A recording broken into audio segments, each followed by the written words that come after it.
Idea? How about that? Courtesy. How about that? All right. I like that. Courtesy is a virtue. He got some things back. Oh, you talking about doing? Yeah. I could.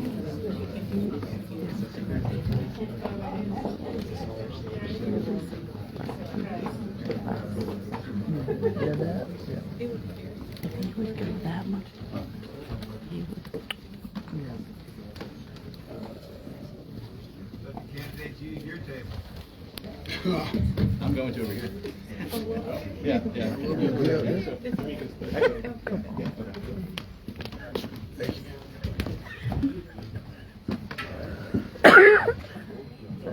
So we got a larger theater, but a smaller stage. And it's dealing with it. So we get going in a couple minutes.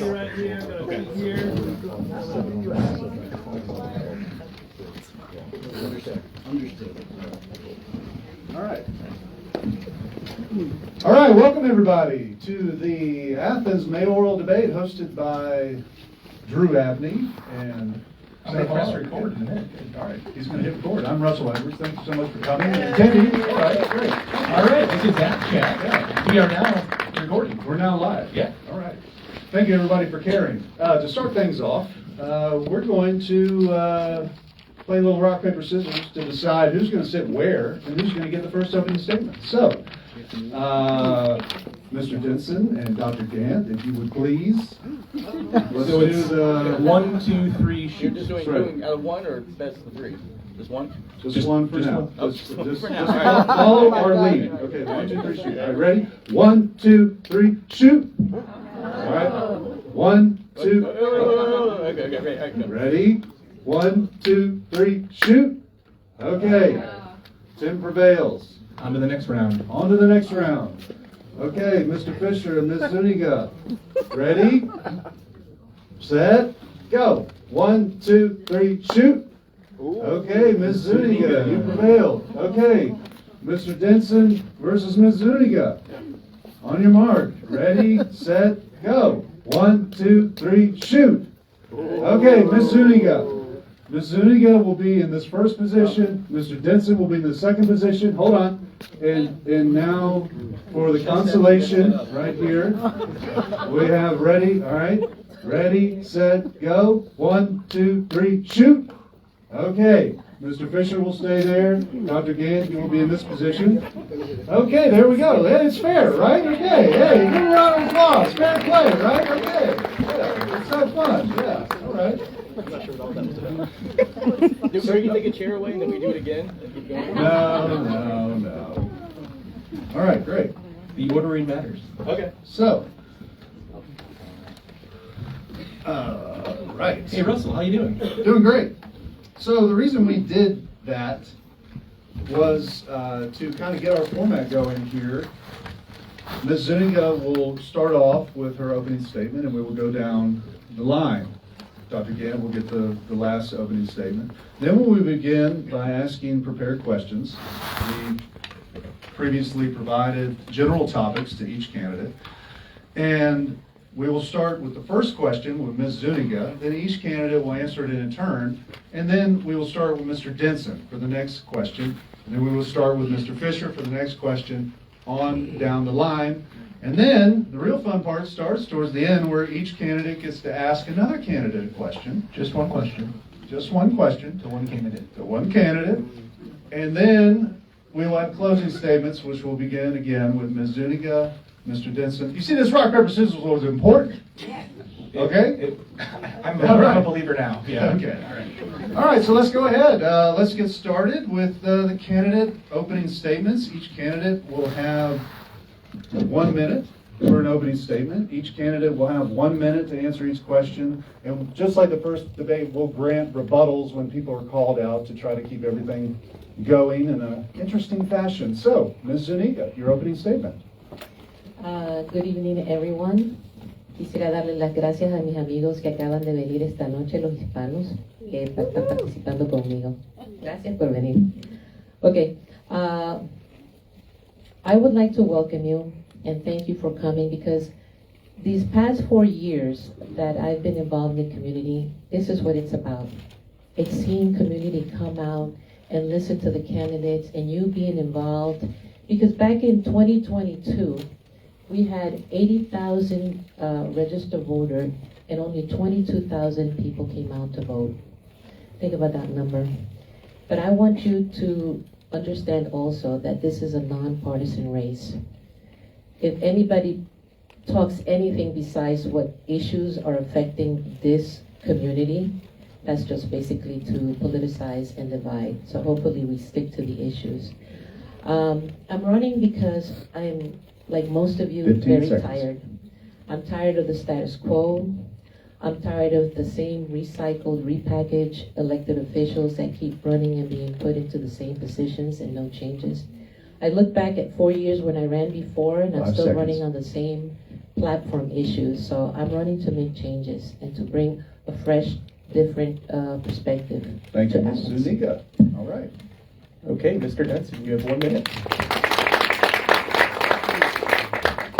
Good evening, everyone. I'm Tim Denson. I'm running for mayor of Athens, Clark County. Very happy to be here and see such a packed room. I am running because I am the candidate here with the most experience. I have been working in local government and doing community organizing for the last 15 years, serving on many important government committees, including Georgia Initiative for Community Housing, for the Envision Athens Vision Committee, of course, school board, county commissioner. But I'm also the only candidate here that has a bold, realistic platform to make Athens more affordable. Specifically by tackling housing costs, because the rent and housing costs in general are just too damn high. And for making sure that childcare is more accessible to more families.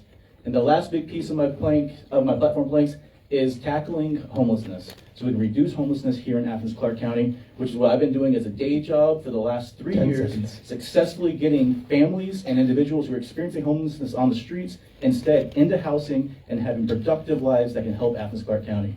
I look forward to discussing all of that and much more with y'all here today. And Mr. Benson. All right, Mr. Dexter Fisher. Thank you and good evening and thank you for being here. I am Dexter Fisher. I'm running for mayor of Athens because I believe in calm, principled leadership, and the power of working together. Athens has been my home for the last 37 years. As Commissioner for District 5 and Mayor Pro Tem, I work across political, generational, and economic lines to make thoughtful decisions that move our community forward. I believe leadership means listening first, building consensus, and always acting with integrity. My career in education, administration, and public service taught me the importance of public safety, youth opportunities, sound fiscal stewardship. Athens deserving mayor who understands this community. Respect the people, lead with collaboration rather than division. Audrey and I are proud parents of 3 of those kids. We got 5 grandkids. I'm ready to serve and I'm excited about the future that we can build together. Also, this was supposed to have been date night for me and Audrey, so I had to change our plans to do this, but I'm glad to be here and we're glad to be here. Thank you very much. And Mr. Fisher. Okay, Dr. Letitia Gant, you have 1 minute. All right, good evening, everyone. Thank you all for being here. Just a little bit about me. I'm a wife. I'm a mother of 4. I am a sister. I'm a daughter. Also partly a caregiver with my other siblings. I am a servant of this community and I'm a native of this community. I have witnessed the beautiful parts of Athens and they have shaped me in beautiful ways, but I also have witnessed the challenges that we continue to face. Unlike many people in politics, I did not start here. As a little girl, I did not want to be a mayor. Okay, I did not want to be in political leadership, but I found myself here. And I believe now more than ever, with the issues that we continue to experience, we need not only bold leadership, we need leadership with clarity, 15 seconds. and we need uncompromising leadership. And we need people, you need a mayor who is not far removed from the everyday struggle of regular people. I believe that I am that person. I believe that 5 collectively seconds. we can make Athens a better place. Great. Give a round of applause for all the candidates. How about that? Put themselves out there. All right, on to the questions. We'll start with Ms. Zuniga. Housing is certainly an issue that is a big problem in this community with a record level of vacancy rate among rental units, most recently measured to be 3.2% vacancy rate. There's no competition among landlords. Costs have skyrocketed. The status quo is not working for housing for our residents. What do you plan to do as mayor to make housing a priority and to provide housing for folks who want to live here? Thank you. I tell you, housing is very important to me. My parents grew up in poverty and they were always at risk to being homeless. When we arrived in New York during the 70s, it was a time when there was so much poverty going on that 9 people to rent an apartment was not easy to get. We had problems finding homes. I dedicated 25 years of my life to getting people homes through home ownership programs. So this specific topic, I'm very passionate with. I do believe that I bring experience because when I was in business at the age of 19, my family and I, we began to buy buildings that were burned in New York, and we began to renovate and make them affordable housing. But we realized that some people could not afford, so we began to build businesses around the area to create jobs with affordable wages that people could afford those properties. So I do bring loads and loads of experience in my background to establishing home ownership and job creation in areas that are normally dilapidated. Thank you. All right, Ms. Zuniga. All right, Mr. Denson, housing, a big problem in Athens, 3.2% vacancy rate, skyrocketing costs. How would you make housing a priority as mayor? Yeah, thank you for having this question right at the front because we have a housing crisis here in Athens. As I said, below 4% vacancy rate here in Athens, Clark County. To put that in perspective, the state of Georgia is 10% for the state. So we are well below what the state average is here. And because of that, like right now, 2012, when it comes to rental units, 2012, there were 4,665 vacant rental units. Right now, if you look it up, 850. Massive difference there. And because of that, over the last 6 years, Terry Business College, they stated that the housing costs have increased by 61% over the last 6 years. And I think we've all experienced that no matter if you're a renter or a homeowner. So there's a lot of things we've got to do, and there's a lot of things that we can do. Whenever I was on the commission, I served on the Mayor's Inclusionary Task Force and actually helped write the inclusionary housing policy that we are now using to bank millions of dollars to be able to create affordable housing. We need to be utilizing that. We need to be using our land bank authority to be able to use properties that we can then turn around for subsidized housing. And we just need to be creating more diverse, dense housing that we can have here so we're able to increase the housing stock, but also increase the amount of affordable housing we have here. Thank you, Mr. Denson. Mr. Fisher, housing status quo is not working for Athenians. What would you do as mayor? Well, first of all, people need to understand, we in the smallest geographical area in the state of Georgia, got 159 counties. So everybody asks, where are we going to put these houses in? And that's an issue. We got 3 entities in this county that provide affordable housing. Athens Housing Authority, Land Trust, and also Habitat. Thank you. Those 3 entities serve for affordable housing. Now, what we need to do is get with developers. I call that missing middle. Some of these young people can't get housing. We got to think outside the box. We got to talk with developers, look at the land that we own, see what type of tax credits that we can give them in order for people, the young professionals, to get housing. Because we can't continue to put housing density into neighborhoods because neighborhoods are not going to accept that. I've seen that over the last 4 years. We try to stuff housing into neighborhoods, established neighborhoods, we're going to get rejected. So we got to be ambitious about what we're looking at, and we got to be smart about our growth when we're talking about housing. It's not an easy subject. It's not going to be done overnight, but we got to be smart about what we're going to get housing at. I'm the one who can get that solved. I can want to work with these developers to make sure we have more housing into our housing stock. Thank you. Dr. Gant, housing, 3.2% vacancy rate, not enough units out there for folks looking for housing. What would you do as mayor? We need to prioritize affordable housing. And by affordable housing, I mean affordable housing communities.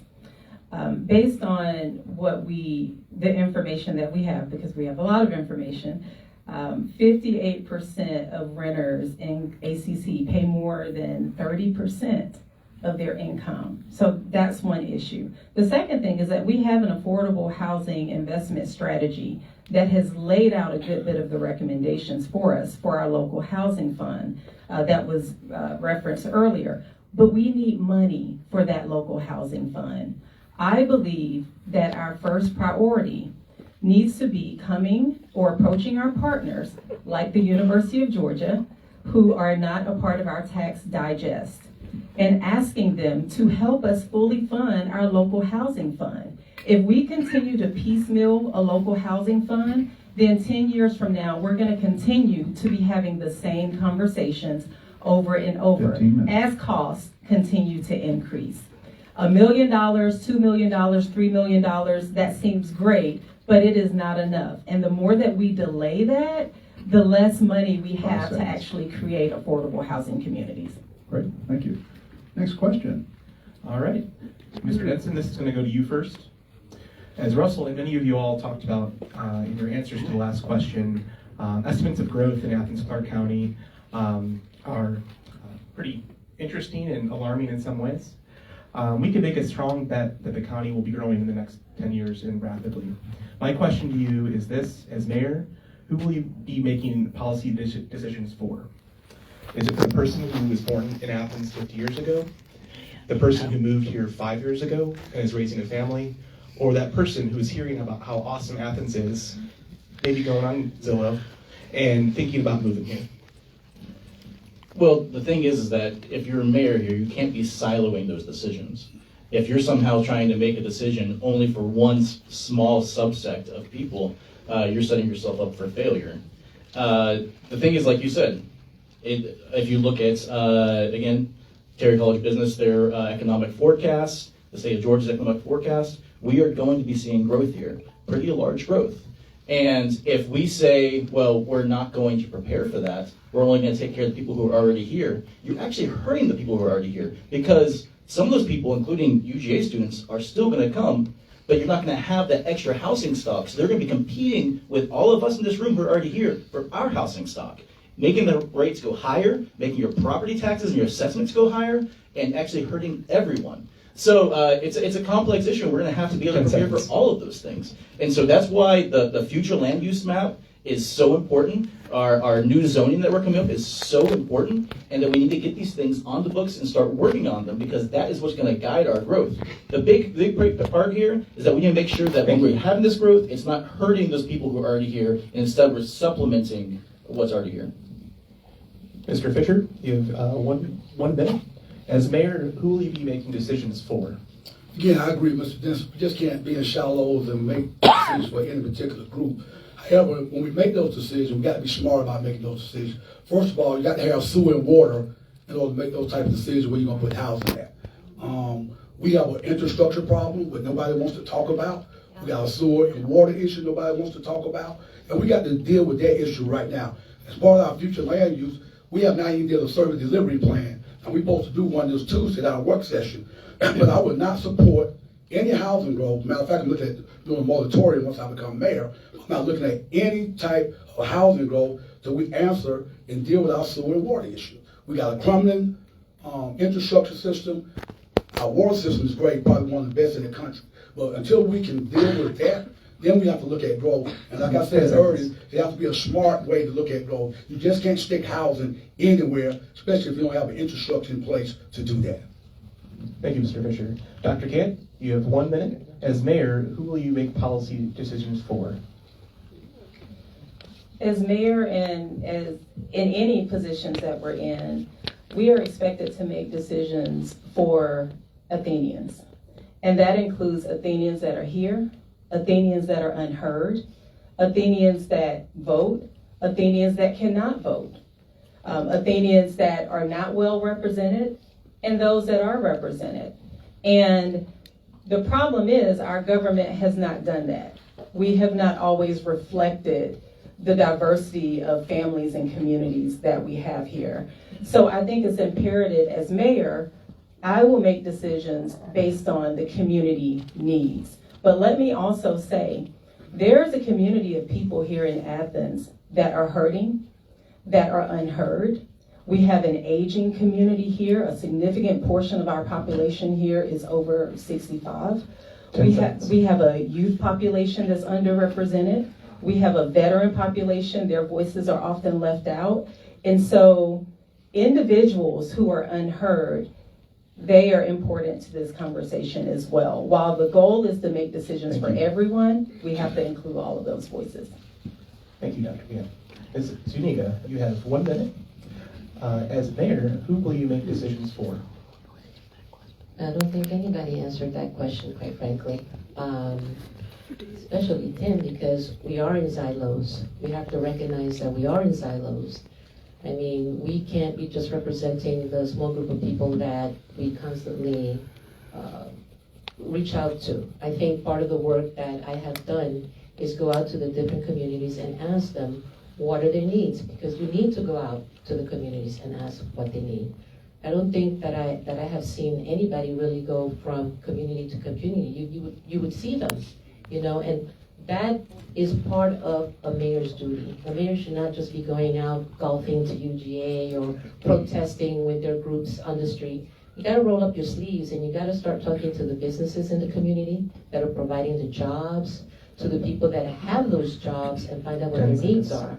You have to go to those meetings where the planning is happening to hear when communities come out in droves to discuss about why they don't want a certain development to happen in that area, and then you go out to those communities and ask those questions. That's what you got to do as mayor. Thank you. Mr. Benson, you were called out. You have 30 seconds if you want to rebuttal.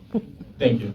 And I'll double down. You can't lead as a mayor in silos. You have to represent everybody. You have to serve everybody, even those who didn't vote for you. And that's the way I've always operated as a commissioner. I started having monthly town halls. It caught on. A lot of commissioners are having regular town halls now. But I had over 40 town halls while I was commissioner for 4 years. I'm gonna be doing the same thing if I'm elected as mayor. And right now, talking about going out to the communities, I personally have already knocked on more than 500 doors in Athens, Clarke County while during this campaign. My campaign has already knocked on about 4,000 doors. I guarantee many of you, I already have. If I haven't, I'll be knocking on your door talking to you. All right, thank you. Next question goes to Mr. Fisher.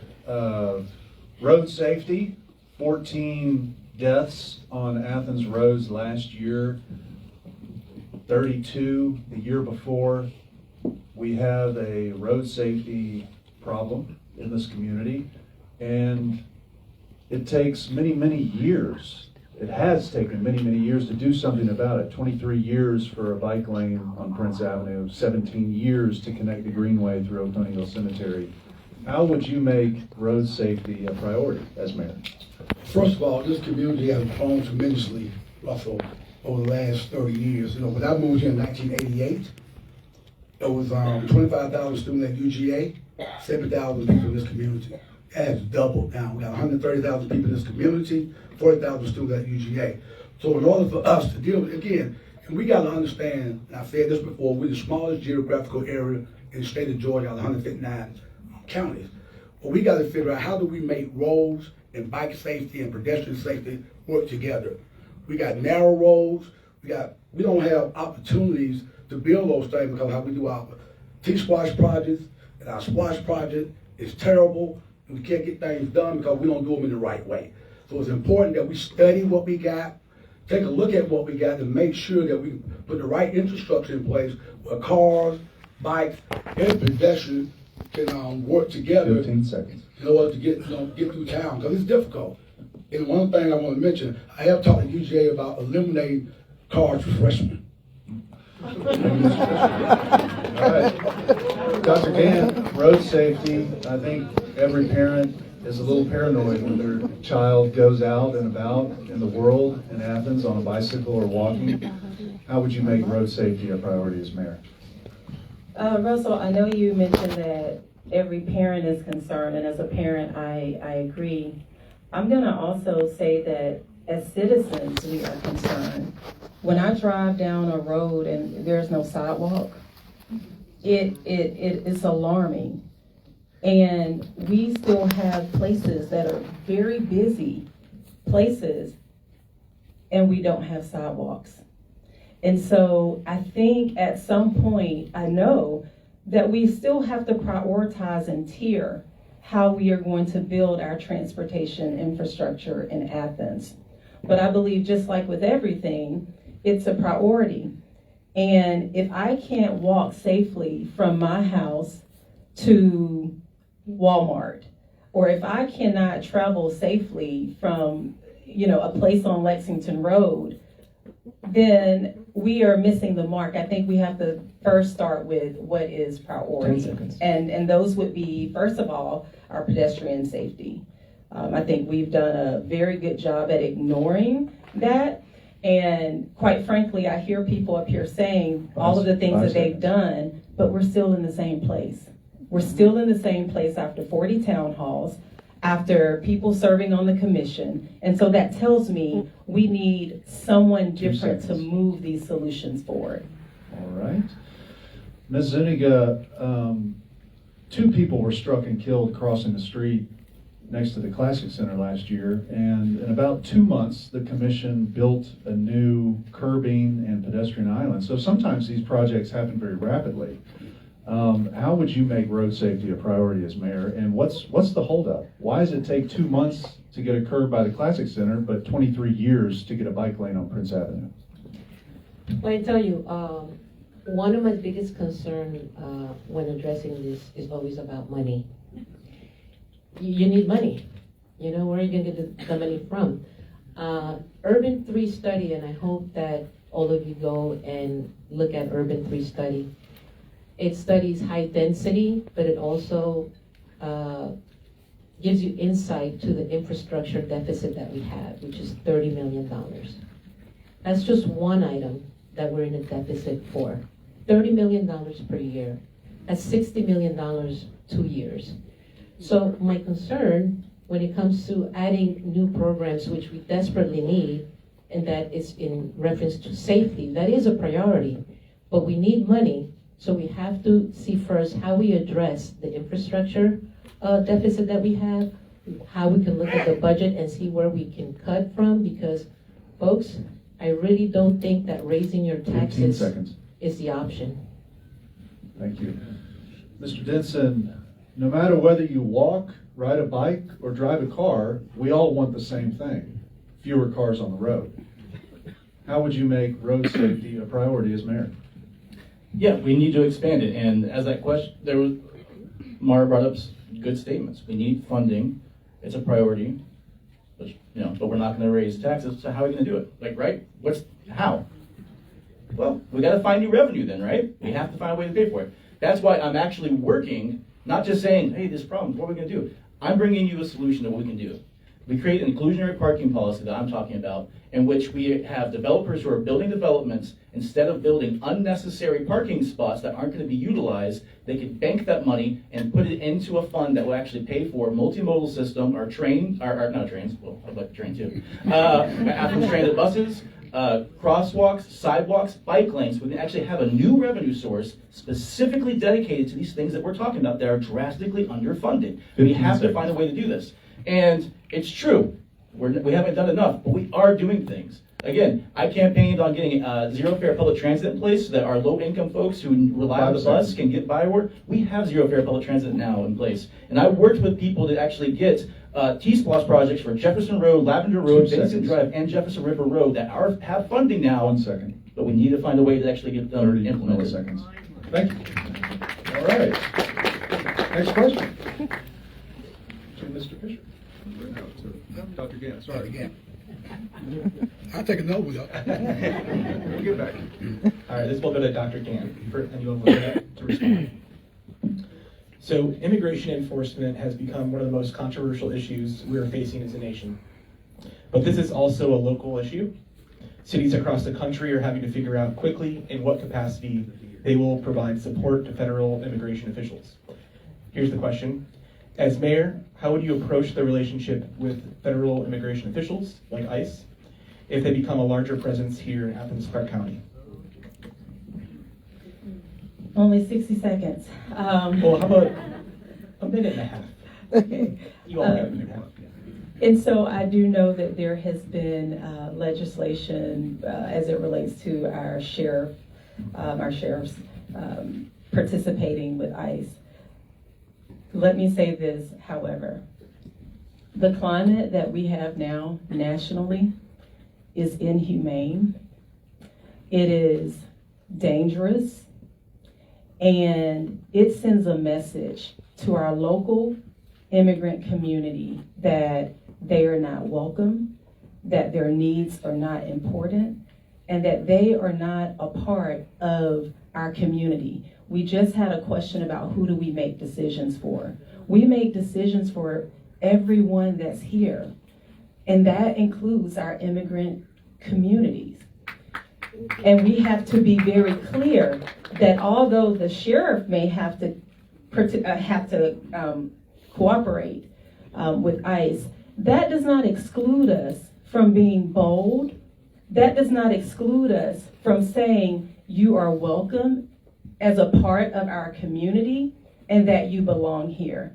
And it is very discouraging as leaders and as elected officials that we silence ourselves and we prevent ourselves from standing up for communities that are often unheard, that are scared right now because of the limitations that we perceive.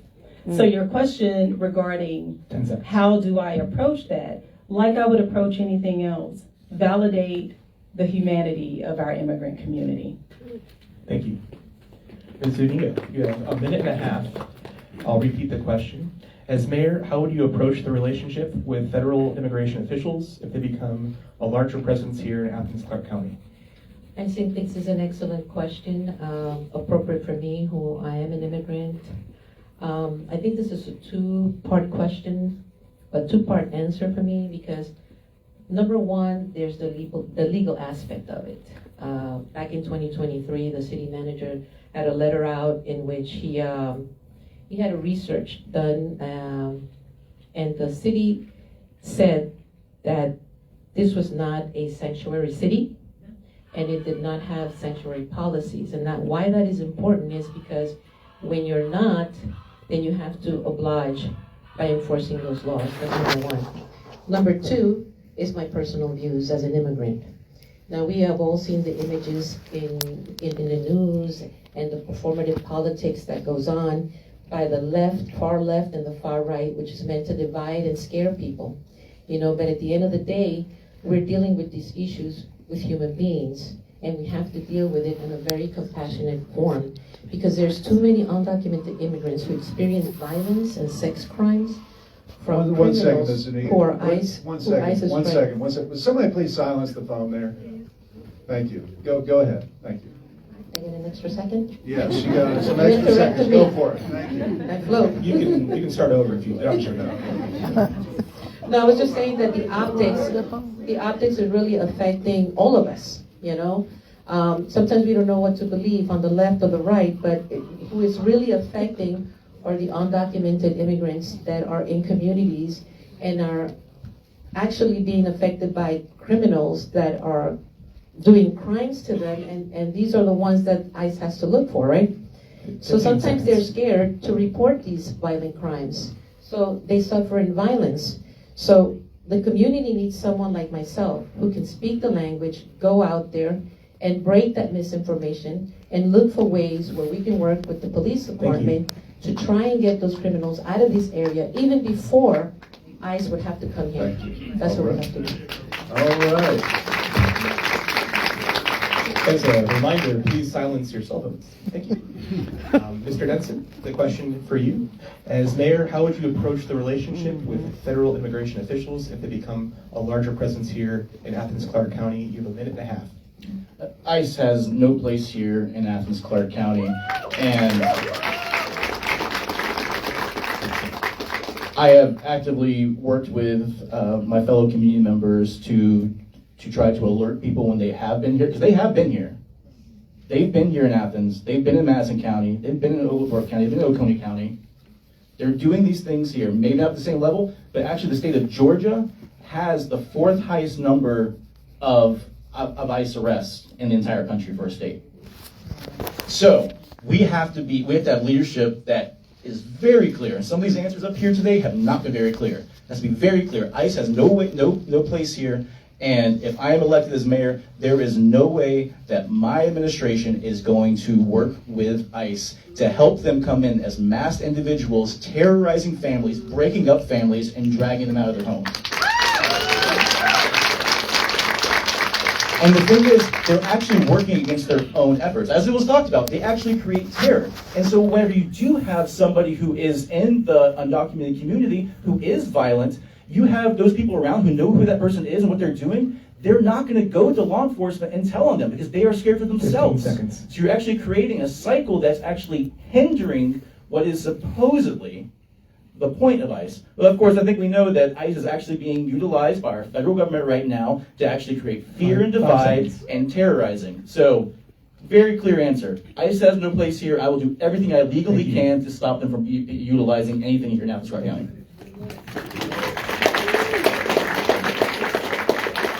Mr. Fisher, you have the last answer here for this question. A minute and a half. As mayor, how would you approach the relationship with federal immigration officials if they become a larger presence here in the county? Well, first of all, I think we have to address the issues and make sure that our immigrant population is not terrorized and not scared to do the job. Because when I look around this community, when you have houses that are being built, we have grass that's getting cut, that's mainly our Hispanic community. So if we deport those folks, who's going to do these jobs? So it doesn't make sense to me for ICE to come in, deport our residents from here, and then we don't have jobs that can get filled. Now, for me as the mayor, I want to make sure that we protect the citizens and the residents of this community. It's important to me that anybody that's here, they feel protected, they feel safe, they know that this government will support them in all forms and all factions. I always talk with our sheriff's department and our police department pretty much once a week, because I want to know, is ICE coming to our community? I ask the question every day. At least twice a week, I talk to the sheriff's department, I talk to the police department. So it's critical and it's important for me. I want to know to make sure that our immigrant residents are protected, and that their due process is not stepped on. So I would support our law enforcement at the same time. I would support the residents, our immigrant population in this community. Thank you. All right, so that's the end of that question. Let's shake it out a little bit. Give a round of applause to the candidates here.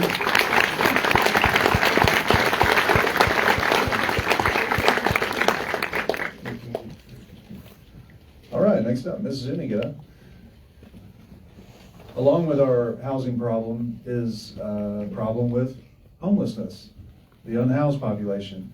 And there's a lot of rhetoric in this community about how Athens for years has been a magnet for homeless folks, that this is a hub for services, that maybe we do too much to help people, and so they come here seeking help. I want to ask you about that rhetoric and how you approach the problem of homelessness as mayor. And then another aspect of the question is, we mentioned earlier in housing how the status quo is not working. Some of you mentioned changes to our policies or zoning. Is there one zoning policy or planning policy that you would prioritize to change as mayor to help create more housing and to help attack the homelessness problem? Thank you. Well, first, let me say that when I look at the homeless population, I always keep in mind that these are our neighbors. You know, these are people that are in their worst situation. I cannot even imagine not having the protection of a home. So they're not numbers. I don't look at people as numbers. I looked at them as people. I went to Bigger Vision and I asked them, have the numbers gone down or what do they look like? And they basically told me the numbers are going up. And sure, I've heard the rhetoric about, you know, being a hub, but the fact of the matter is people are being dropped off. That is a fact. I asked and they said it is a fact. There are more people being dropped off. Now, because we have these services that people can come and use, now, we have a huge heart here in Athens. I see a lot of boots on the ground people serving and doing for a community that keeps rising. 30 seconds. So what we really need is the funding. We have the heart, we have the hands, we just don't have the funding. So what I look to do first and foremost is to find out if the people that are being dropped off, their communities, these surrounding counties, we can get them to contribute funding, and then there would be no problem because we have the hands and we have the experts here that we could sit down and work out, whatever problem we need. But we really need to do the funding. We go back to 4 years, 8 years of homeless situations and housing crisis, and we are still in the same status quo. It almost seems like people don't want changes. 5 seconds. Thank you. All right, Mr. Denson. Is Athens too kind of a community? Should we be meaner so that fewer homeless will come here? And what zoning policy would you recommend we change to increase housing? All right, I gotta tackle these. I'm sorry, that's just too much to fit into 60 seconds. So I'm gonna focus on the first part. No, yeah, I'll give you, Ms. Zuniga had about 1:45. Okay. So first and foremost, over the last 3 years, I've been working at the Crisis Walk-In and at the Homeless Day Service Center, directly interacting with these unhoused neighbors, learning their stories, listening to them, and helping them get housed very effectively. I have helped and worked with dozens of families that we have got into housing. And the thing is there some folks who get dropped off here? Sure, a very small percentage. And so what puzzles me is why at City Hall and other places, we constantly talk about that small percentage, but we just don't talk about the 85, 90% of the people who are from here in Athens who are experiencing homelessness because housing costs too damn much and they're being forced out of their homes.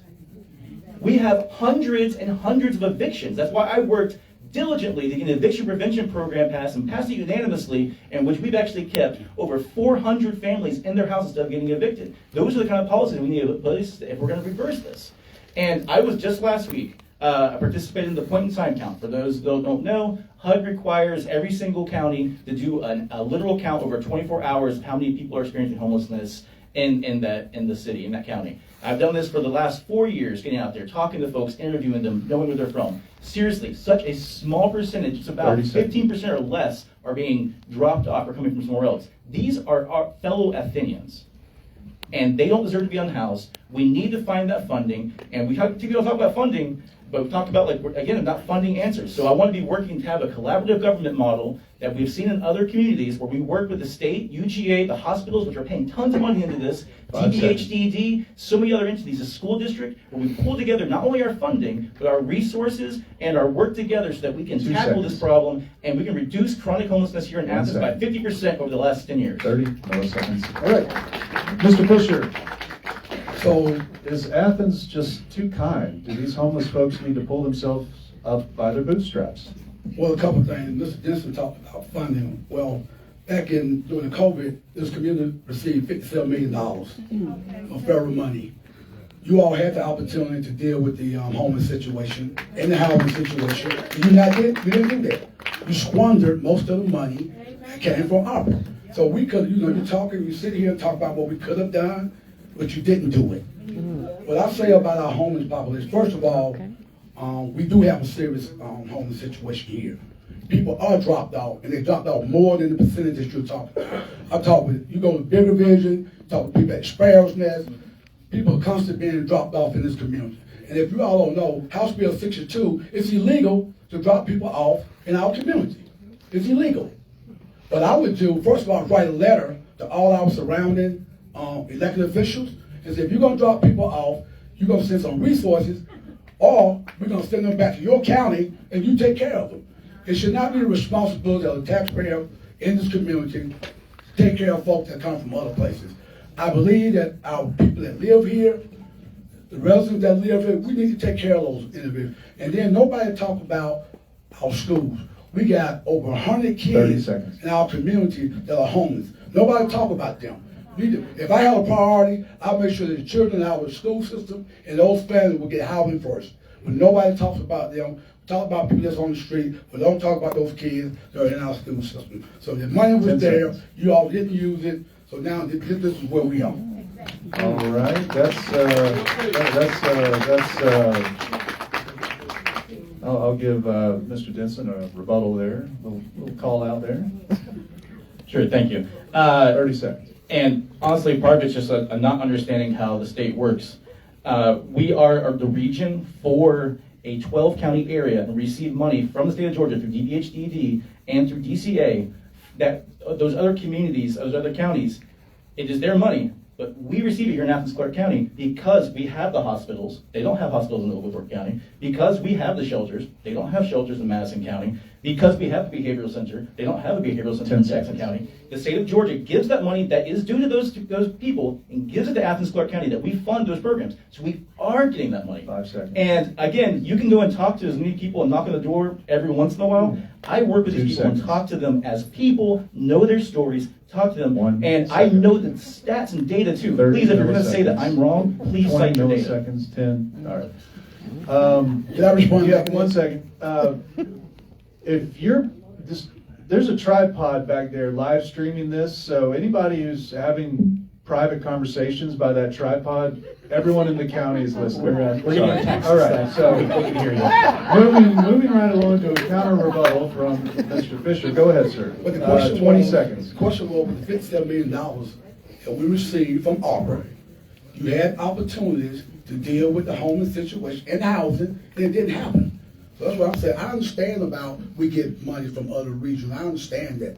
But the bottom line is you sit here and talk 10 about seconds. what you all gonna do, what you didn't do. So I'm talking about the $57 million that we received. You could have dealt with housing, you could have dealt with homelessness, but it 5 didn't seconds. happen. So All right. we had to bring up the rear in order to try to deal with 2 these things seconds. now that you guys squandered. 1 second. All right. Dr. Gant, homelessness, a problem here in this community. Some folks say we're just a hub. We need to quit being a hub. How would you address it as the mayor? A couple of things. So the point in time study that was referenced earlier, it shows us a variety of different pictures of our community members that are experiencing homelessness. 289 individuals were surveyed during that one particular night. And we know based on that there was a significant amount of people that were fleeing domestic violence. Many people had been homeless for less than 6 months. Now, there were still other circumstances that were there. And we had over half of those individuals that reported experiencing a significant disabling condition. We are not talking about people, I know we hear sometimes, well, they're homeless because they want to be homeless. We are talking about people who have experienced some of the worst challenges.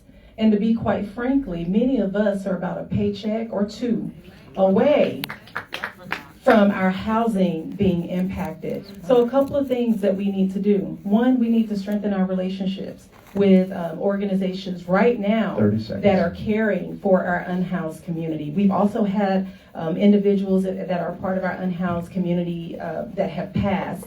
And often they pass in silence. No one cares. Our community doesn't care. Secondly, we need wraparound services for our homeless and unhoused 10 communities. seconds. You can't address the physical space without addressing the underlying causes and contributions to what that person is experiencing. And so I do believe that we have to be intentional about the wraparound services that we 2 provide seconds. to our communities. Well, thank you.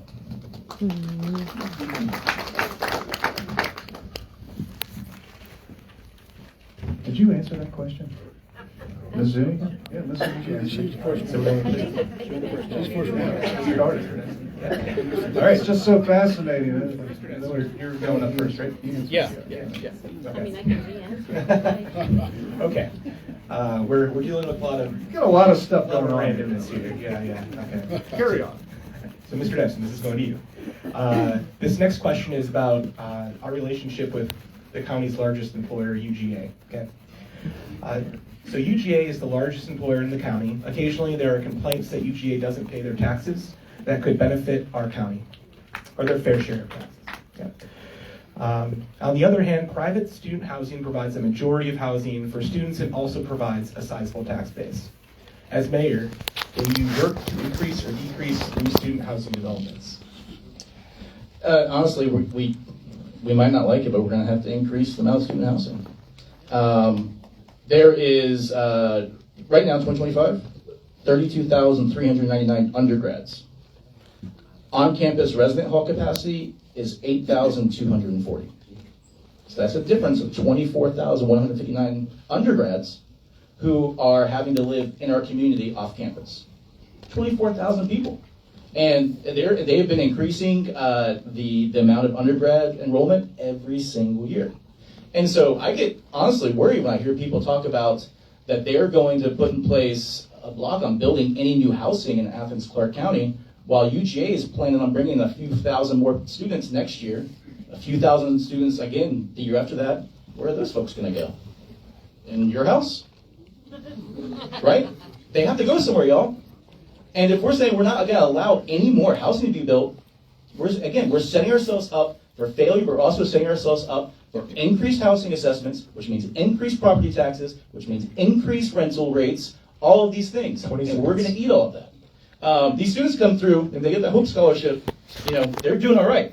And, and we even talked about, it was brought up, eliminate cars for freshmen. It's a great idea. But then I'm curious why Commissioner Fisher has voted against having bike lanes on North Avenue and stuff like that. Whenever those students need to be able to get to campus and they're not going to have a car, are they going to be walking illegally on the road and getting hit again on Thomas Street? So Thank you. Okay, Mr. Fisher, would you like to respond, or would you just like to answer? I answer the question. I respond to him. I deal with him later.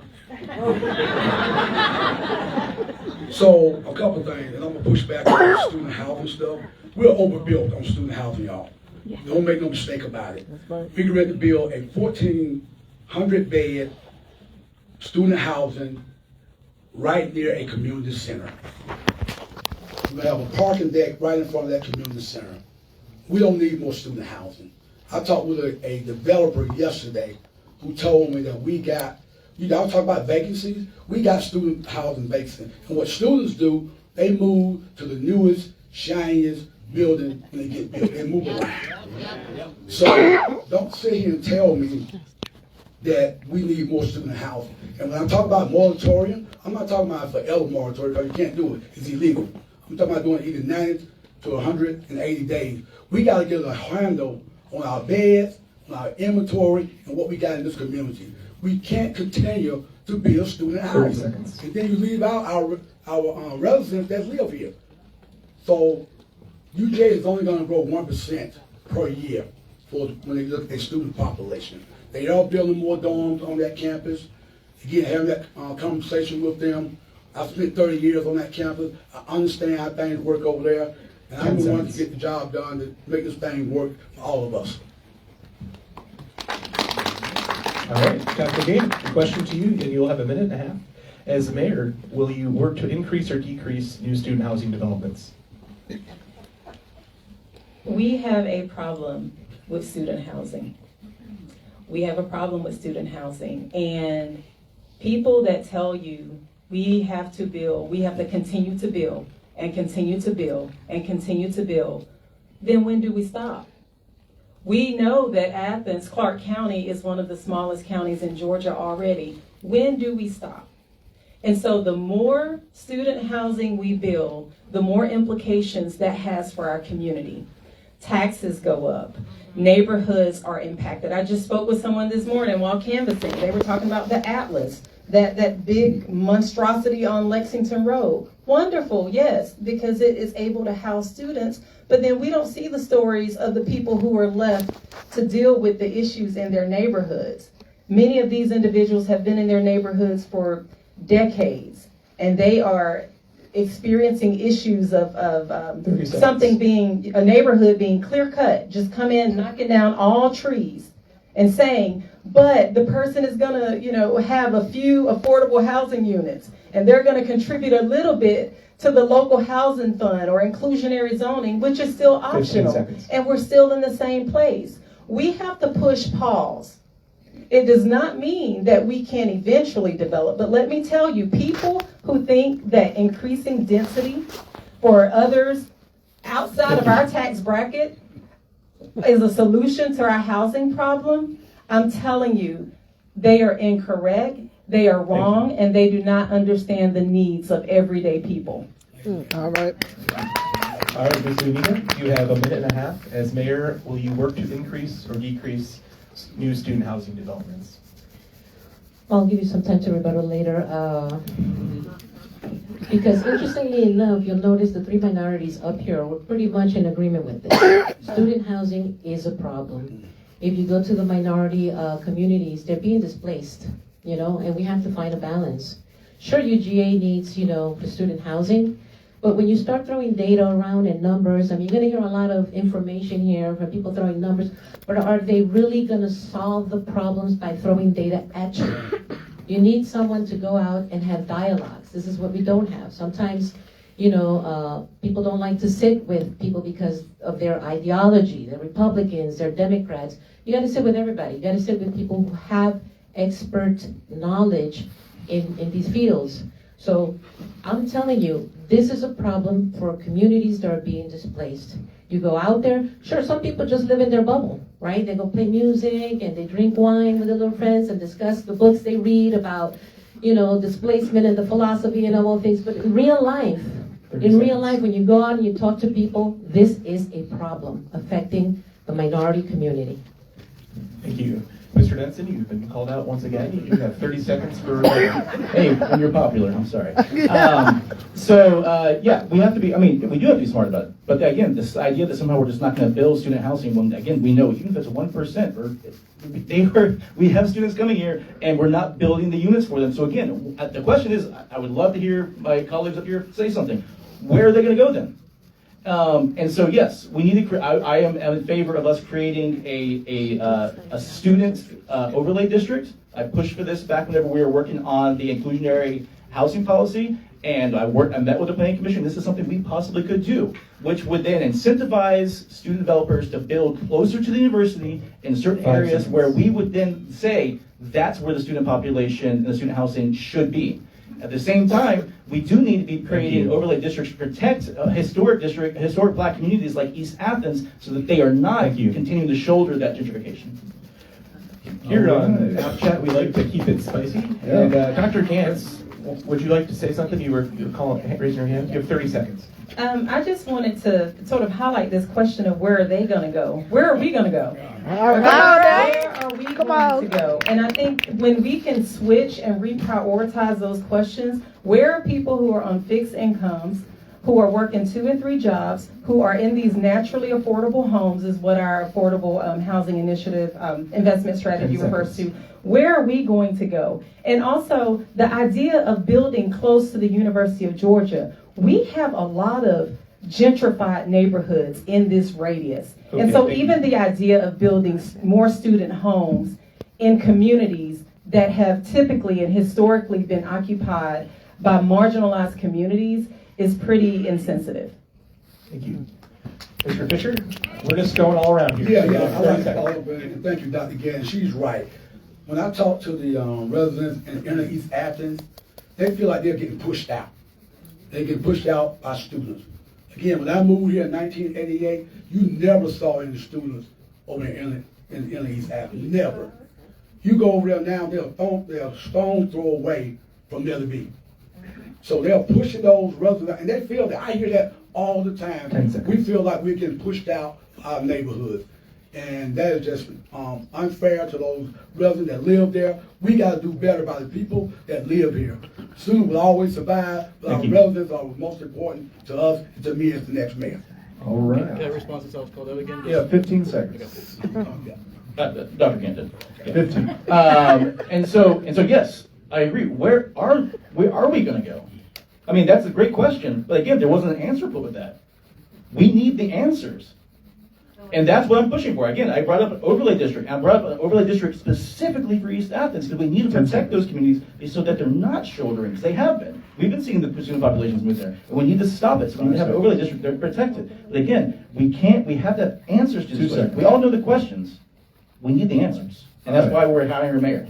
So this next question coincidentally flows right into what we're talking about currently, infrastructure and density. So, which is a great question for Mayor. This is clearly within the authority of the local government. Now, from the Federal Reserve numbers, in 2022, the median sales price of a home in Athens was $171 per square foot.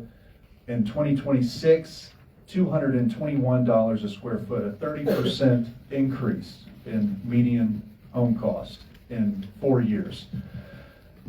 In Austin, Texas, the numbers went from 266 down to 236, an 11% decrease. Minneapolis went from 183 to 198, just an 8% increase. Both of those other municipalities enacted zoning reforms attacking what some of you mentioned, the missing middle, right? We have large-scale student housing complexes, and then we have single-family homes. We're missing the middle. Both of those municipalities enacted missing middle, which allowed up to 3 dwellings per lot, like an accessory dwelling unit, and they also ended parking minimums. Here in Athens, we haven't made any of those changes. We've had a 30% increase in housing costs.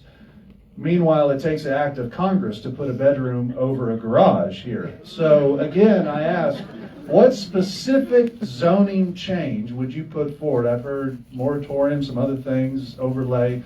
What specific zoning change would you enact, maybe something what these other places did, to help attack this housing and density crisis in Athens? Mr. Fisher. Thank you. And again, our zoning laws have not been changed in over 30 years, which is terrible.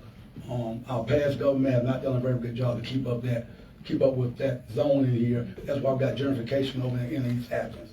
I think for me, first of all, there's a lot of smart people in this community.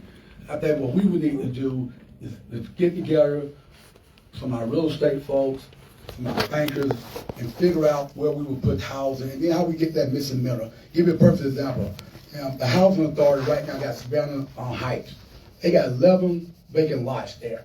They can build all 11 of those homes right now for $2.5 million, $180,000.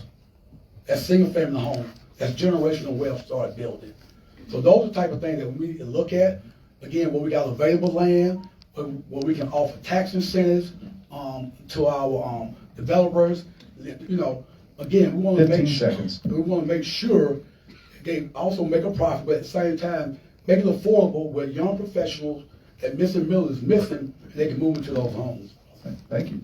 Dr. Gant, status quo is broken. Home median sales gone up 30% in 4 years. What specific zoning change do you support to help attack that problem? Because what we're doing now is not working. A few things. We need to have more flexibility with our accessory dwelling units. We need to be more creative. I don't think there's any reason that we cannot build homes, small, tiny homes, just because they're going to have a particular type of wiring or for a kitchen. Okay, these are things that we can enact now. In fact, the mayor and commission can do that now. And so that is one of the things that I think is critically important. I also think that we have to look at our zoning as it exists. Right now, depending on where you are, that is going to determine how many residences can be on your actual land. I think we need to have more flexibility with that.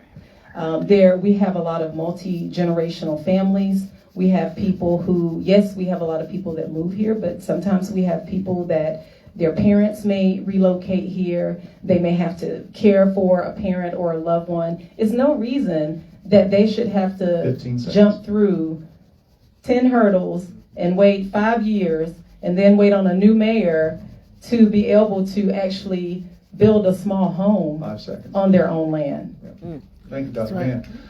Ms. Zuniga, some of the most desirable places to live in Athens are neighborhoods with garden apartments, duplexes, triplexes. It would be illegal to build them today. what zoning changes specifically do you propose to attack this absurdity? I would wait on those zoning changes until I get into office. Because quite frankly, I think the problem again lies in how much availability we have for doing things. When I've spoken to developers, right, we're putting so much weight on the small developers to construct things, and it's really expensive for them. So you can't really build affordable housing right now. You really just can't, you know? I mean, enforcing situations like Tim says, zoning, parking funds for, that just adds to the building costs for builders. So what happens is that they can't build here. So we get big corporate builders to come here that don't even have a stake in our community, building like crazy, and putting the prices that they want.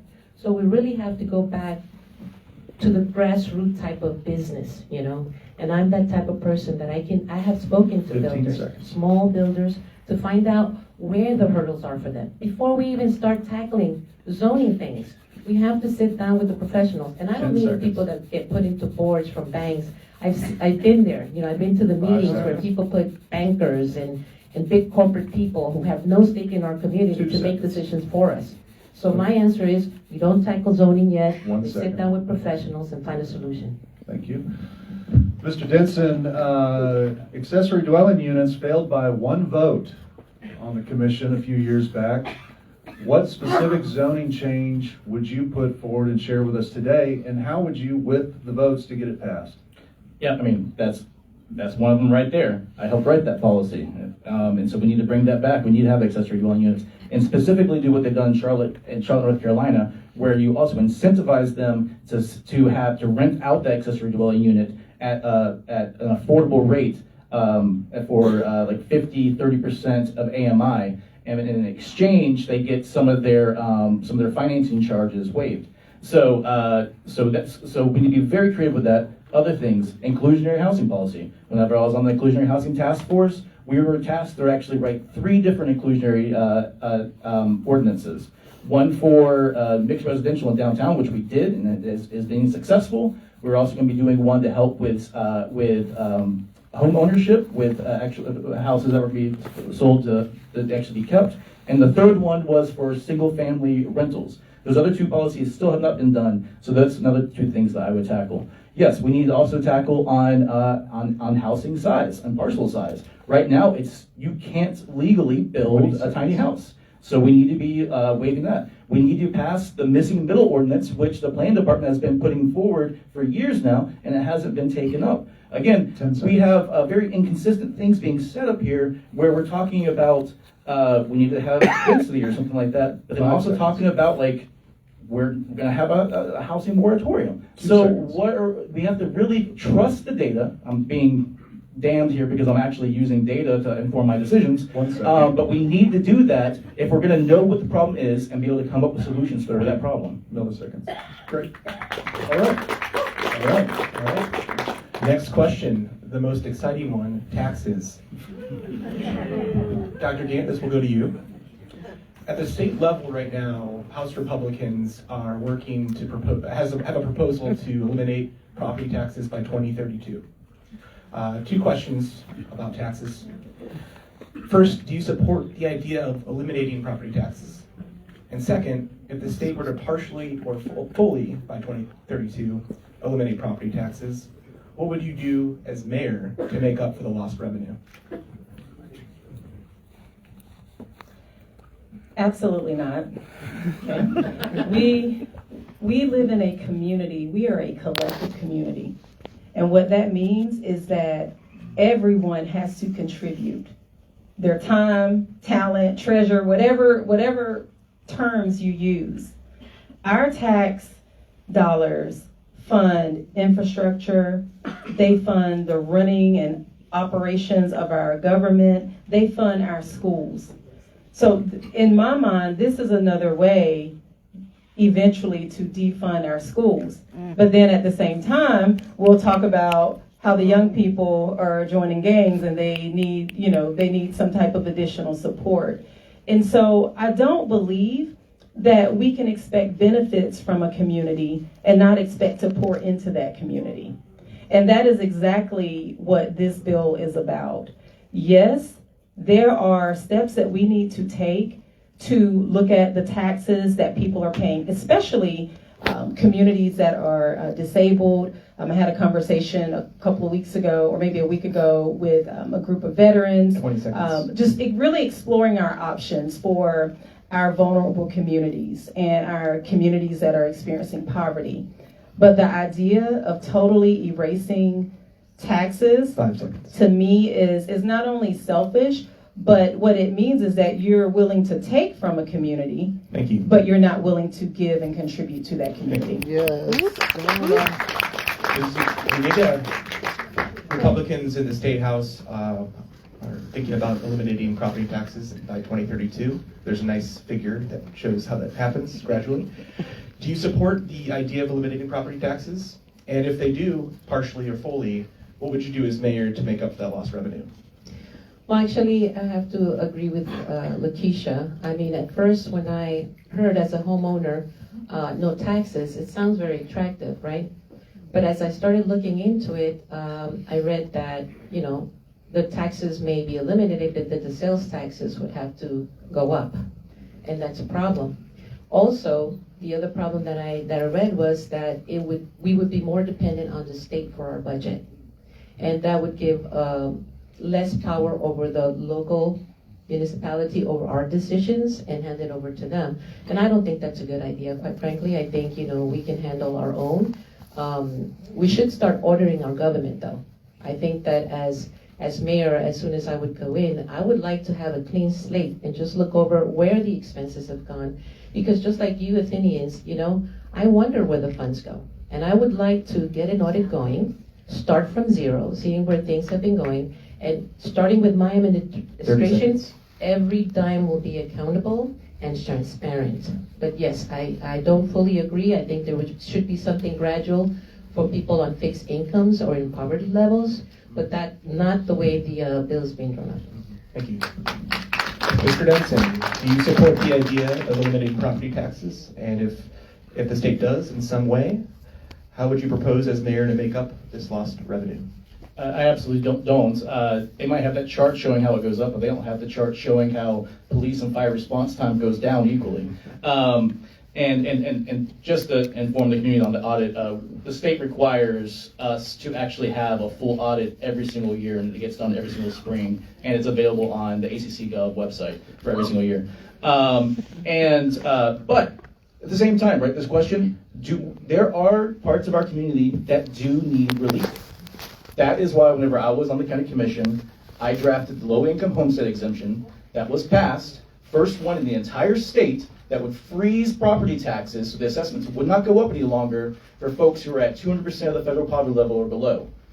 Now, unfortunately, our state legislature screwed up the language, and they didn't have it where it increases every year with the cost of living. So that's actually being potentially drafted this year, which is really exciting. Honestly, what we need to be doing is still, when we have those property taxes, I would love, if the state didn't block us, for us to have those property taxes also based on the amount of income you have. Because if there is a family who's on a budget of an income of, say, $60,000, 15 seconds. They should not be really getting assessed the same amount as a person who has annual income of $8 million. But they are right now. So that is really what's broken there, and I want to continue working like that low-income homestead exemption to find that. Plus, diversifying the amount of revenues we have. I want to create an entertainment district. I'll talk more about that. Mr. Fisher. I think Sure. Yeah, we're going to do a 30-second rebuttal. Just Ms. Zuniga. I just want to clarify the audit should be by third party, not by our own. It is So we're connected. It is third party. What Washington does our accounting for us locally. So yeah, it's third party. All right, thank you. Totally different and unconnected. Okay, thank you. Mr. Fisher? So I think all of us in agreement that, first of all, we don't want the state messing with our property taxes.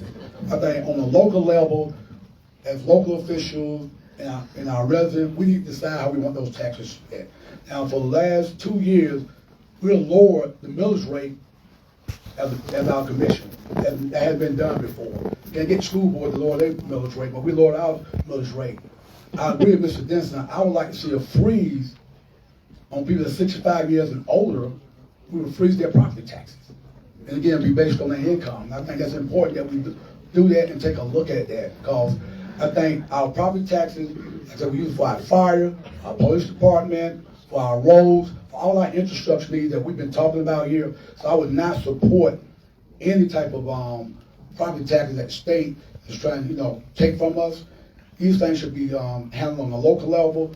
Let us make a decision as the officials to make sure that those dollars are being spent locally within our community and doing what it needs to do for this community. Great. Okay, all right. Well, Thank you. That was great. A round of applause to the candidates again. All right, so next portion of the program, the candidates will ask another candidate a question.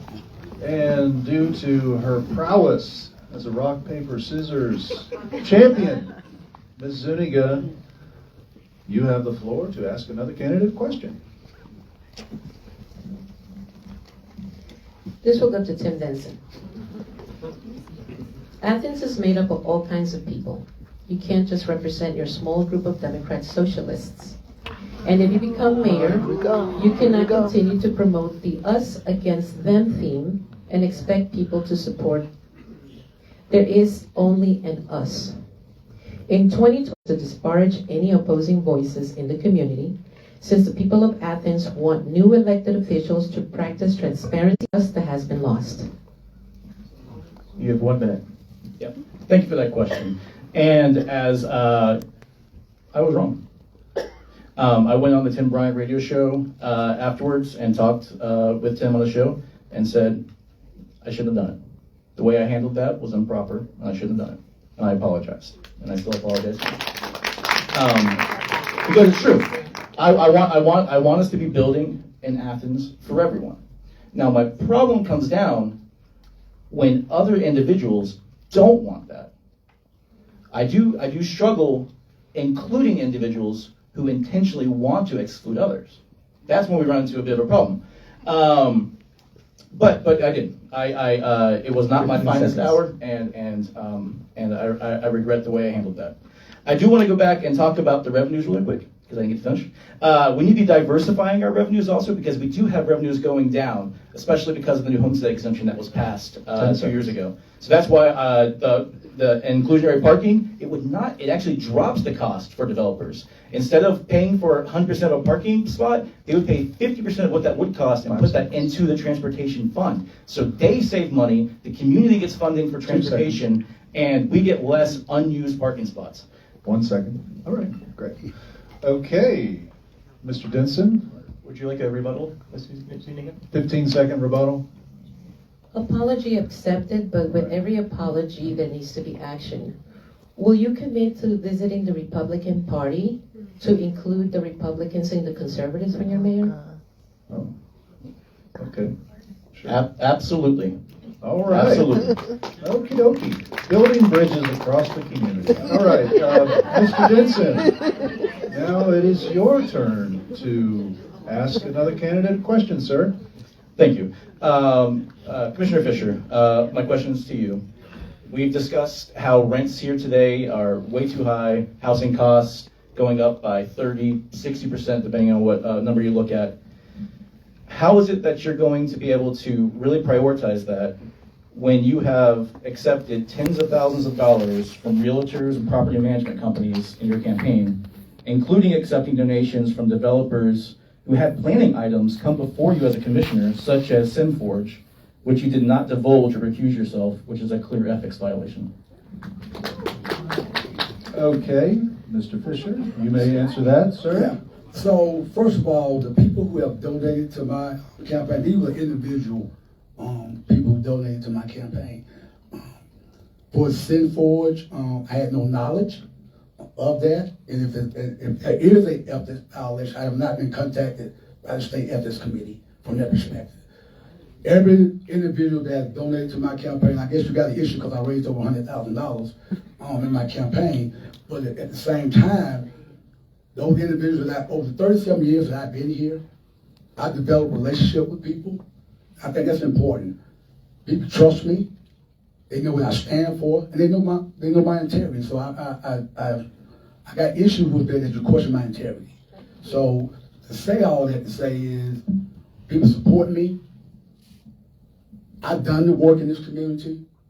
I've been on the front line. And I want y'all to know something. When this mayor race is over, you take a look and see who you're going to see. People show up when it's time for election. I've showed up for 37 years for this community. Always will and will continue to do it regardless of what happens in this campaign. I'm always going to show up for this community. All right. Thank you, Mr. Fisher. Sure, 15 seconds. Rebuttal. Yeah, and I'm definitely not trying to attack your character. I was just I looked at the contributions, and SinForge gave you $250. That was the first of 2 contributions on July 18th. You had a vote on a SinForge planning item on August 5th, 17 days later.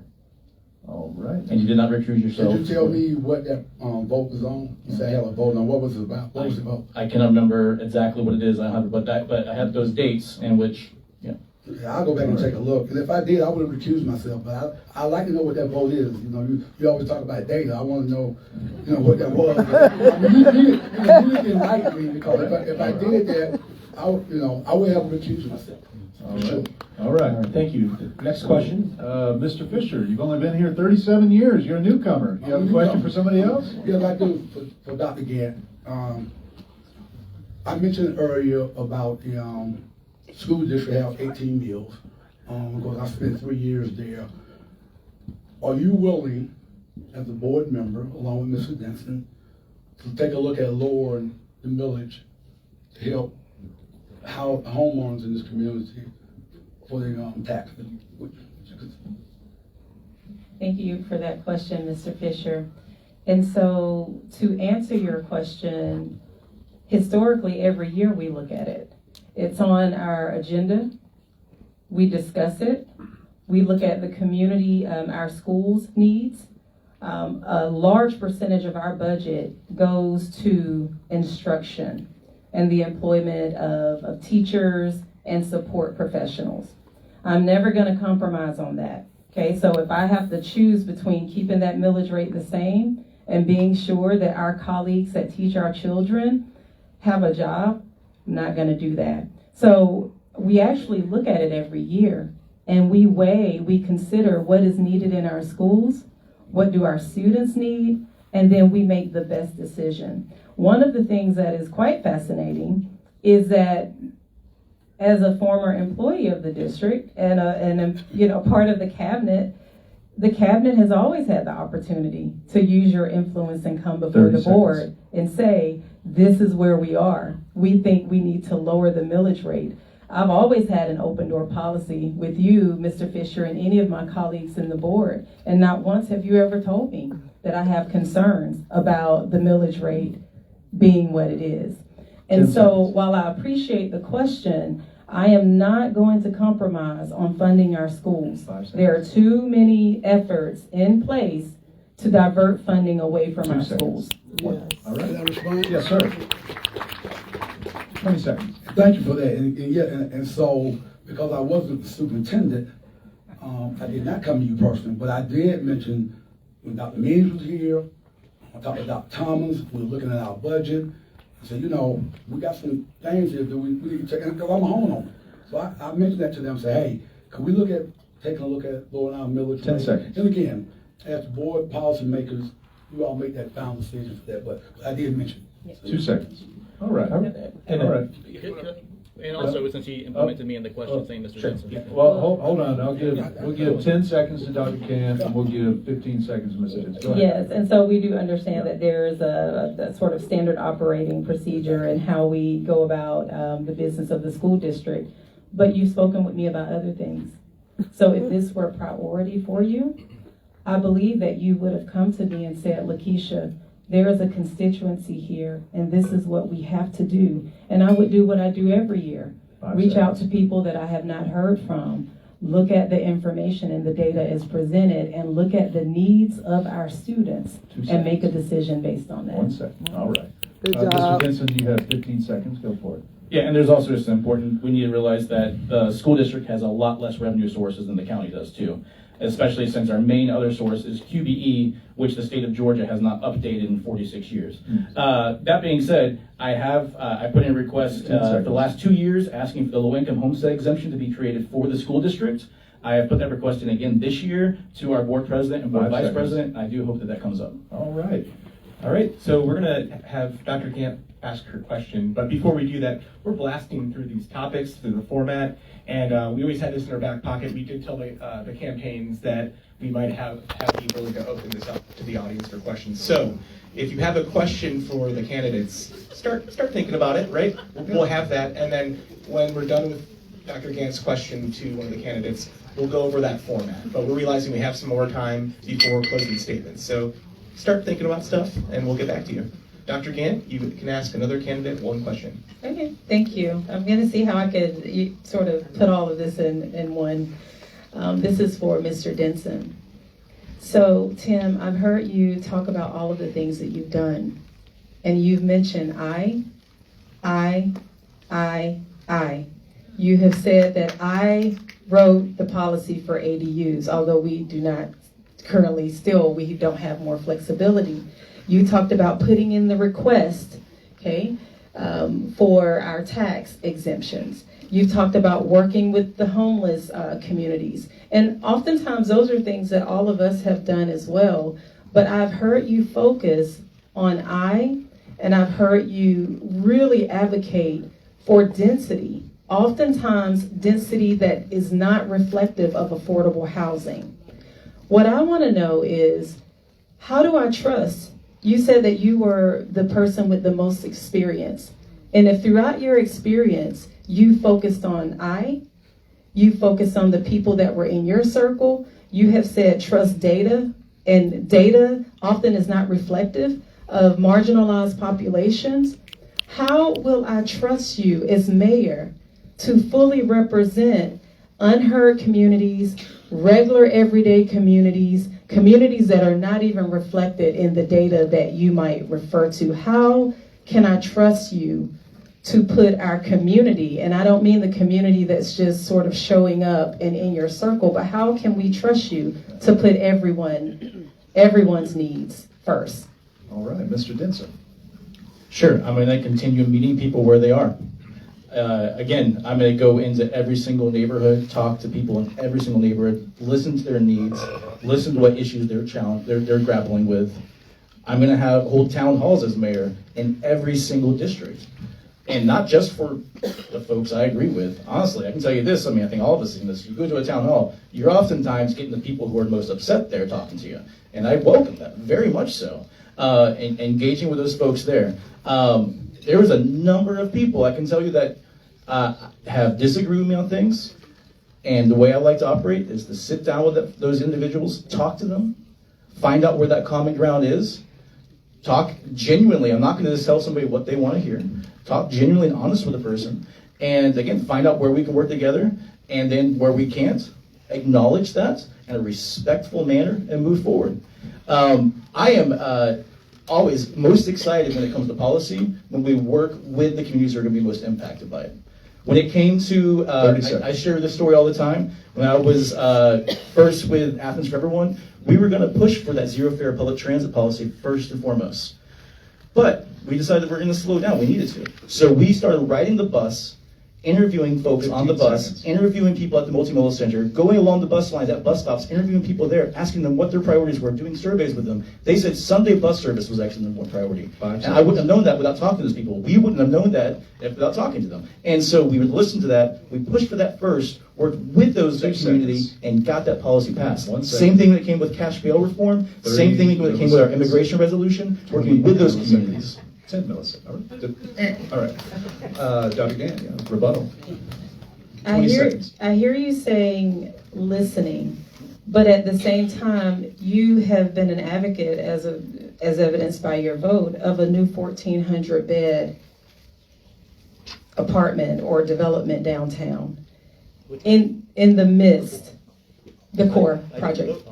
You didn't, but at our school board, when we had to determine if we were going to swap land for the county, 10 seconds. you were a supporter without any further discussion or consideration of the people that are within a 2 or 3 mile radius, 5 all the seconds. from North Athens to Newtown to Boulevard.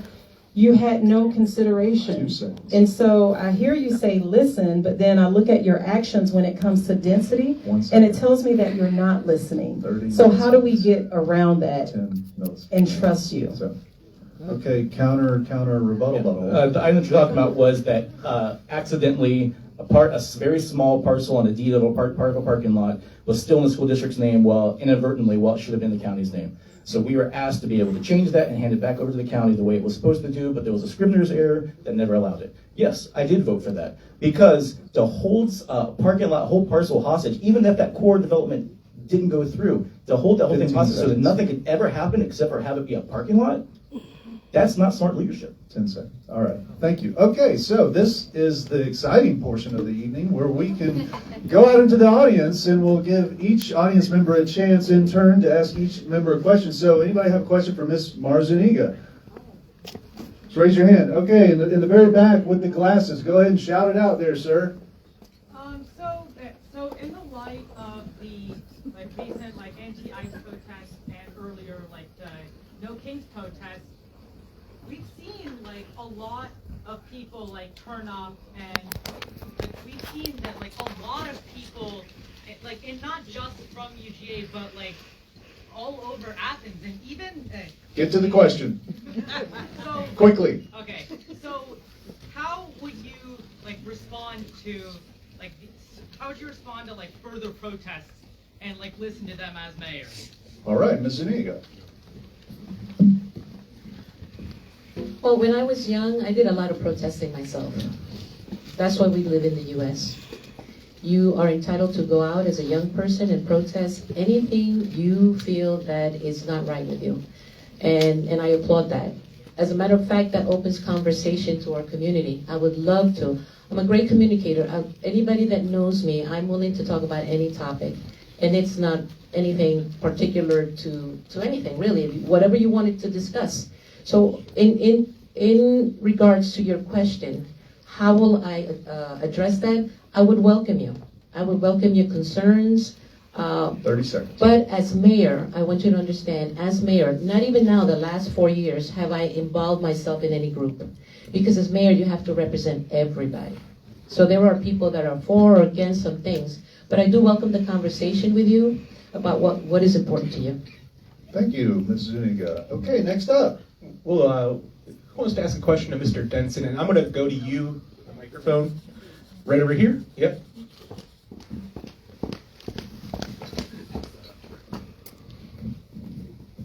Hello, Mr. Denson. I heard you mention about wanting to increase the housing for UGA students. At some point, there has to be a cap. And, I mean, at what point do we put those caps? And not only that, there needs to be some type of collaboration, and there needs to be incentives. And so with that being said, we have surrounding counties. And so there are land in Oconee and Oglethorpe, Everton, and places like that. And so there needs to be a collaboration so that we can expand the housing that you're saying that we're going to need into those counties and incentivize them to be a part of collaborating with Athens Clarke County to make sure that, you know, because no new land is being created. Okay. So how do we do that? All right. Mr. Denson. Yeah, I think that collaboration first and foremost needs to start with UGA. I think our relationship, our town and gown relationship, has really devolved over the last few years. And that's why we end up with situations like, you know, UGA just putting the president's house on the market and not taking in any kind of accountability of what might happen to those communities, or Legion Pool and those things. But again, if there's going to be a cap, I would love to see a cap on how many students they're bringing in, and stop increasing the amount of students coming here so we don't have to. I mean, that I think is something we could work with, but if they're not going to do that, then that's when we have that struggle. Now, talk about working in collaboration with the surrounding counties, 100%. We need to be doing that more. One of the things that Athens Transit did, a few years back, which was really fantastic, is that they had their first intergovernmental agreement with Madison County. First time we've ever had another county outside of ours that we actually started running transit systems to, so that they could actually go to the Veteran Affairs Office and get into Danielsville. I want to see the same thing happening with Oconee County, those places. If we do that, then we could be connecting housing in those surrounding counties, Oconee County, like on Epps Ridge Parkway and stuff, to the university. They could be taking the bus to be able to get there. So yeah, I think it's a great idea. Thank you, Mr. Denson. Quick addition there, Mr. Fisher. Yeah, thank you. And there is a cap. There's a 1% cap enrollment per year at UGA. UGA do not want to grow to 50,000 students. A couple things going in. More and more students are getting degrees online. So they're pushing more online education, although we still have a number of students that want to come here physically. 20 seconds. But they also are pushing more online degrees. They are being capped at 1%. Thank you, Mr. Fisher. Okay, anybody have a question for Mr. Dexter Fisher? Yes, sir, with the orange cap. Project. Okay. We're coming to you. This is a theater. Thank you all very much. I mean, this is aimed at all of you. Not one of you has mentioned the environment. The sustainability of our environment, the amount of land we've got, the amount of water we've got, the amount of air we've got, and you guys, the government in Athens, I've been here over 40 years, I've just seen growth, and nobody's paying any attention to the limits of growth. And I'm not saying we, exclude people or say the university you can't have any more students or anything like that, but you need to put a cap on this. And how are you going to do that? And there's very, very simple solutions. We've got a rezoning going on the east side at the moment where they want to cover up the top of Cedar Creek. Why? You clog the roads and so on. Why don't you build up in downtown Athens? Yeah. If you put people in Madison County or other counties, what do you gain? You clog the roads. We need the people here. You need to build up, not sprawl out. And I want to see this county really, really start addressing the issues of water and pollution in people's lawns and so on. Got it. Get it so you're healthy. Got it. Okay, Mr. Fisher. Build up, not out, no sprawl, environment, capping rivers. What do you think? And that's a lot. And you're right. One of the things that I developed at UGA was our sustainability and what we did from an energy perspective, how we got rid of our trash, things like that. So I'm familiar with the environment and what we need to do as a community to make sure that our environment is safe. But again, I think when we look at all this building and what we're trying to do, that's why I'm so concerned about our infrastructure, about our water system, about our sewer system. Because we keep building, and we can't do that. Now, people have criticized me because I talked about doing moratorium. We look at a future land use. You can't have a future land use if you don't know what you're going to do with sewer and water and with the environment. What impact is that going to have on this community as we look at our future land use? 30 seconds. So it's important to me. The environment is important, but at the same time, until we get a handle on the building, put a cap on those things, the environment is going to continue to be effective. Thank you, Mr. Fisher. Dr. Gann, with an additional comment on that? Sure, go for it. Yeah, I want to elevate conversations that absolutely have been happening. We have on parts of our community where their water has been tainted. When we look at our residents over in the area of Pittard Road, and I'm thinking of the church that's right behind Pittard, but just all over in that area, there have been steps taken to, I don't even want to say remedy, but we have long-term implications of that. We have blasting that's going on the east side. We have communities, a community specifically that has no clean water. 30 seconds. And so it is paramount that we keep communities, again, that are not here, that are not at the table, just because you and I aren't there, those conversations are happening. And we are, at least some of us, have been there and have been listening to ways that we prioritize the needs of those communities. Thank you. Sure, Ms. Zuniga, and then we'll go to Mr. Denson. Go ahead. If you look at my platform, I do have a sustainability, some sustainability there you can look into. I've always worked since the age of 1920 with my husband on environmental hazards. That's what we've done for most of our life. For me, I also done mortgages, but alongside my husband, we have done sustainability. We live on a farm. I would have to say that probably I'm the only candidate up here that really tackles environmental issues on an everyday basis. I've also, like Lakeisha, have gone to the east side where there has been quarry problems, environmental issues. We have been vocal about it. We have taken it out of the county. We have won some battles there. But I am very proactive when it comes to sustainability in our county. Thank you, Ms. Zuniga. Mr. Denson.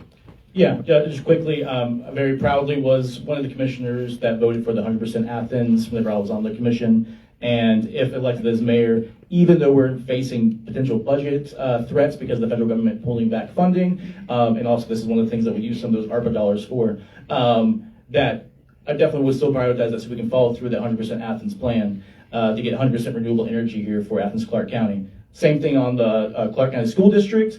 We actually just adopted our sustainability plan last year, finally, and actually put in place a sustainability coordinator, got our first electric buses in place, and transitioning more in there. I also served on the Georgia Conservation Voters Board for a couple of years, working on the state level of trying to get renewable energy put in place across the state. And again, we need to be focusing on these things. Again, data centers is a big thing that's coming up here that we're having to face on. We have a data center ordinance potentially coming up next month that people should be paying attention to, because that's one of the biggest impacts where we could be seeing our energy being challenged, our water being polluted and overused. So it's being focused on, and we should actually there's going to be a debate in April that's going to be focusing just on that issue. 2 seconds. Dr. Gann. Thank you. Because I do believe when we tell the story, we have to tell the full story. So as former president of the Board of Education, I set the sustainability committee. I determined that. Those recommendations came as a result of my leadership. That hiring of that person came as a result of my leadership. And so one thing we have to keep in mind, when you are mayor, generally you're not voting. You have to work very hard at building relationships across that governance team to move efforts forward. It does not matter all of these different ideas that you have. You need someone who has done that. I've done that, and a lot of the things that Mr. Denson named, they are a result of my leadership. Thank you. Yeah. Okay, final audience question. Yes, you've been patient there. Can I try to speak loud enough or not? My question, Dr. Gant, thank you first for being here. And I wanted to talk about Athens revenue streams and how much money we have, because there's been a lot of talk about infrastructure and things that need to be done. And it seems to me that we actually have, I'm talking about a question about revenue streams and how much money the county does have. And property taxes, obviously, our county's fortunate in some ways because there's a lot of tension here with UGA, and we have a lot of high properties that bring in a lot of taxes. We have our tax allocation districts, a couple that have been passed recently, East Athens, millions of dollars going to that. Our sales tax has got to be as high as it can be because we have East Lost, SPLOST,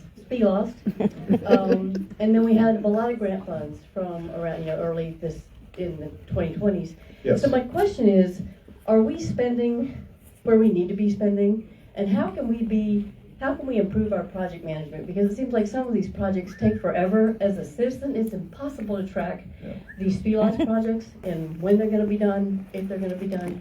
So that's my question. Thank you. Dr. Gann. Thank you for asking that question. And so, yes, we have all of these areas, like these streams of revenue.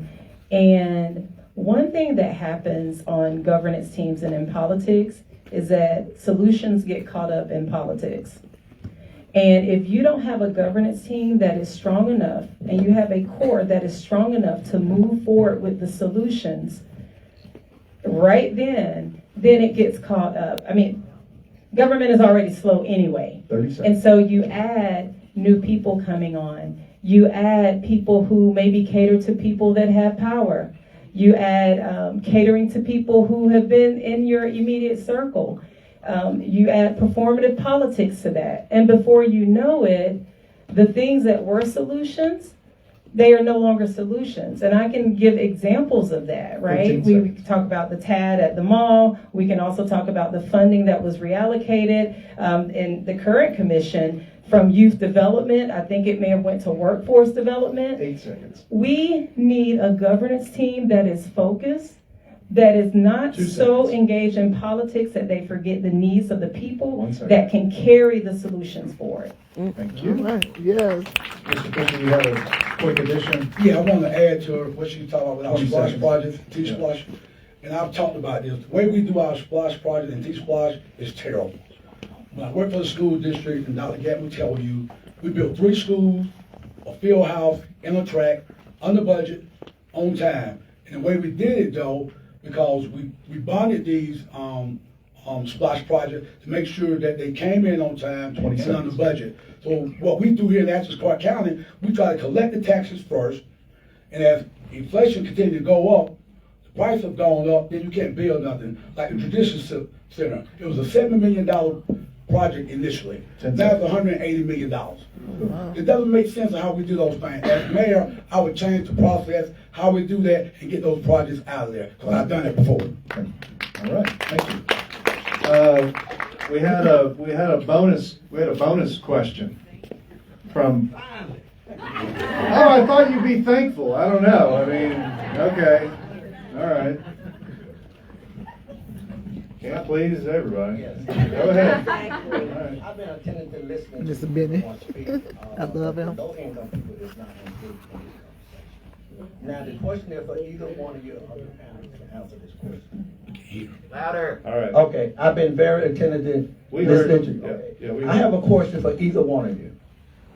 Now, would you all consider manufactured home for the low income people? Because of that question is, none of you have spoken about the low income people.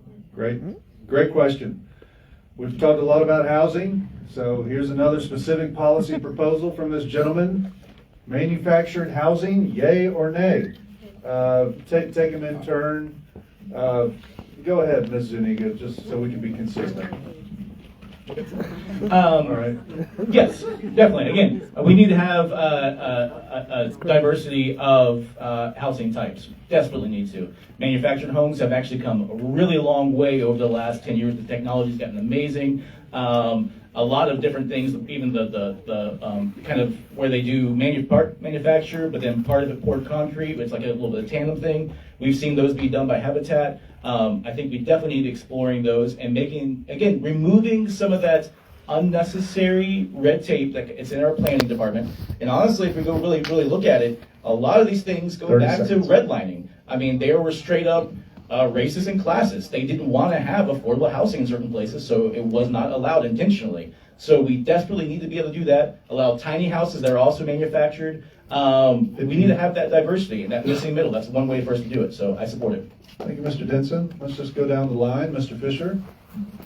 Sure, I agree with Tim on that. And I think Habitat has already done one manufactured home on the property they have done already.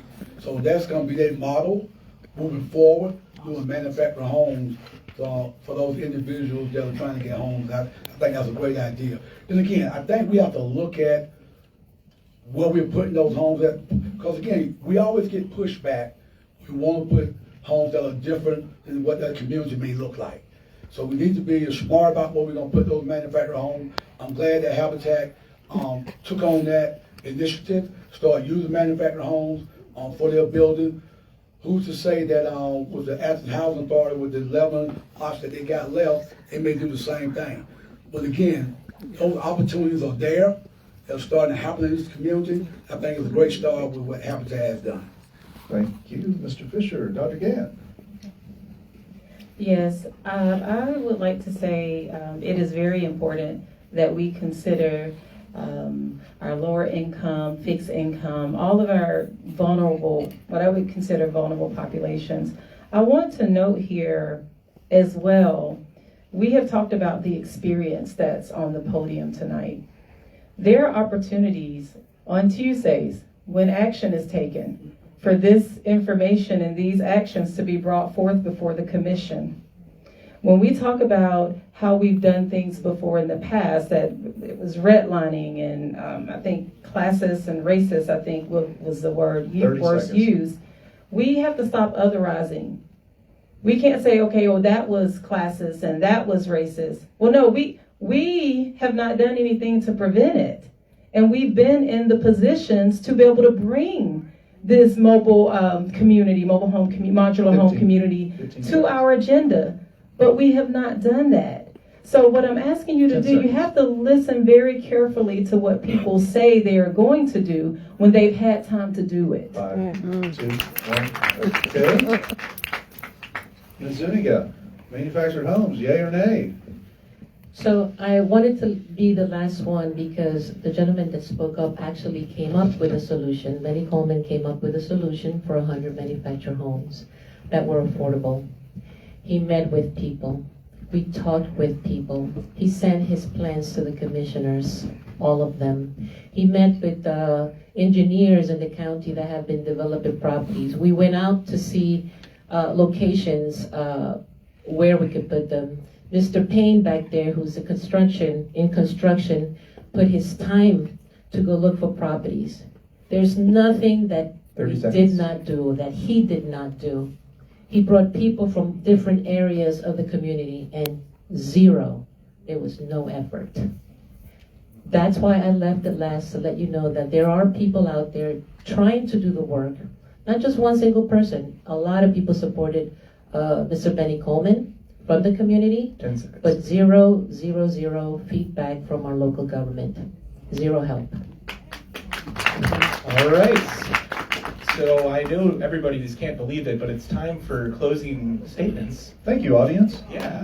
A round of applause to you all. All right. Yeah. So, Mrs. Zuniga, you'll have the first chance at this. It'll be a 2-minute closing statement, and we'll keep you right at 2 minutes. So go ahead. Well, I want to thank you. By now, you're probably just as tired as I am. I'm even more so tired because I've been doing this for the last 4 years. I have not seen things change. We have so many years of expertise here, data, experience. Bottom line is, you have to sit there and analyze. Am I better off right now than I was 4 years ago, 8 years ago? That's what you really have to think about, because there's so much experience up here. People are telling you, experience. You need a fresh new perspective here. You need an outsider that's a regular person. You need someone like you to be in office, and I am that person. I have not been in politics. I could care less about politics. All I care is about Athens and bringing some action. And I may not know the data because I don't care about that data. I believe that once we get into the local government, then I will sit down with people who have information that I need to make those analyses to make things work. I mean, we could spit out, data as much as we want. That's only going to put us in a box. And I don't think inside the box. I think outside the box. I bring people with different perspectives, people who want to make a difference, people who look at hurdles and say, oh, we can't do anything about it. No, someone who will say, we can do something about it. I've met so many people from different spectrums in the community that are so smart that it makes me wonder, why are they not working with the local government? It's because they want the same thinking people continuing to support the same thinking, and then they wonder why don't we have solutions. We need more different thinking people involved. Thank you. Mr. Benson. Thank you all. Want to thank Russell and Drew and their podcast for hosting this, and CNET, of course, and all of y'all for being here. This has been a great second great debate, honestly, and I'm appreciative that's happening. Again, we're gonna say a lot of stuff here, but when it comes down to it, I think all of us care about Athens. I think we do. I absolutely love this community. I haven't lived here as long as some folks. I've lived here I moved here in 2004. I was the son of evangelical preachers down in Florida. Grew up very poor, experienced homelessness for a little bit of my life, but Athens has turned into an amazing home. And the people here have welcomed me in a way that I've never experienced in my life before. And because of that, I've decided that I wanted to really commit my life to this community. If I'm elected as mayor, I will bust my butt and do everything I can to make this community the best it can be, especially for those who are struggling and aren't getting the fair shake that they deserve. If I'm not elected, I'm going to do that too. When I ran for mayor in 2014, I got 40%. Didn't win, but that was my concession speech, was that there's more than one way to make an Athens for everyone that we absolutely love. So elect me, I'll work for you. Don't elect me, I'll work for you. The one thing that I think that the biggest criticism I got after that, during that election, was that I had a lot of great ideas. I'm hearing the same things here. Got a lot of great ideas, but I didn't have the experience. So I committed myself to that too. I served on the vision committee. Then went for the commission, went for the school board. 10 seconds. Tried to find every single way that I could serve this community, serving the homeless and working with them. Again, I hope I have your vote on May 19th. You can check out my website, Tim for Athens, and see my expansive platform. But if you don't elect me, I'll still be here for you. Thank you. Thank you. Mr. Fisher. I'm going to stand up and sit down too long. Thank you all for coming out tonight. I think it was a great opportunity for you all to take a look at all four of us. And I hate that Sharon will have opportunity to sit up here because she's running also. And there may be others that may jump in. However, our government is complex. And this is not an on-the-job training position. You got to know how to connect the dots. You got to have leadership. You got to know what it takes to herd 10 people together and a staff to make sure we get things done. I'm the only candidate who has operated a large organization, have done budgets, have balanced budget. I work with the school system. I worked at UGA. All those was in leadership positions. I know how to get things done. Have always gotten things done. I've been volunteer on a number of nonprofits. I appreciate what Dr. Gant talked about. We talk about lived experience. Well, I lived some of the experience with some of those nonprofits. They do a yeoman's job for this community. So I've done the work. I have boots on the ground. So, I'm not a fly by night. 37 years that I've invested in this community. My family has invested in the community. And I'm going to be here. This is my home. It's where I raise my kids. My grandkids are. So it's important to me that as your next mayor, that when you lay down at night, who do you trust out of four of us? Who do you think, if there was an emergency, who's going to respond? I lived in COVID. I knew what it was like to live to go to have boots on the ground to make sure that our community was served, make sure that those kids got fed every day during the COVID season. So I understand that. I want to be a voice of reason. That's why I'm running. That's why I should be your next mayor. Thank you very much. Thank you, sir.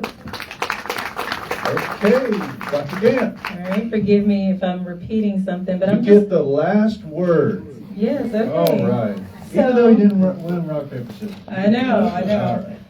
I, again, am Lakeisha. I'm a native of Athens, and I'm proud of that. I'm proud of that. I am a mother. I'm a daughter. I'm an employee. I'm a worker. I consider myself, and I hope people around me would consider me a servant leader. I grew up in poverty. It's just that I didn't know I was in poverty. Sometimes you don't know you're poor until other people, I guess, tell you you're poor. My mom worked as a CNA at St. Mary's when it used to be over here on Alps. It used to be a nursing home there. My grandma cleaned homes in the Five Points area. And a few of the things they told me is to, one, go further than they did, but most importantly, they led by example, not by going further with education, but with how they impacted the people around them. I did not plan to be here. I didn't plan to run for mayor, but I believe Athens needs a person who is bold. In order to be an operational leader, do you know how much you have to sacrifice to do that? You have to sacrifice a lot, and you have to contribute to the status quo a good bit. We've had, having been here, my grandma, my family, we've had years of people telling us that it's going to get better, but then their actions tell us otherwise. You need a person who is bold. We've had decades to ask UGA to cooperate. We've had decades, and we have not. We've had decades to focus on our small businesses. 15 seconds. We've had decades to focus on unheard communities. We have individuals that are incarcerated. We have people that are impacted by immigration. 5 seconds. We have elderly communities. We've had decades to do that, but I am the candidate who is putting it forward as important. The governance teams and community groups and the work that I'm a part of, 1 millisecond. you will see progress. You will see progress. And so I ask for your vote on May 19th. Thank you, Dr. All right. So we want to thank everyone here. It's another packed. What's the next largest theater? The Morton. The Morton. Well, I don't know. Classic there. Should we do like 10 more debates? The arena!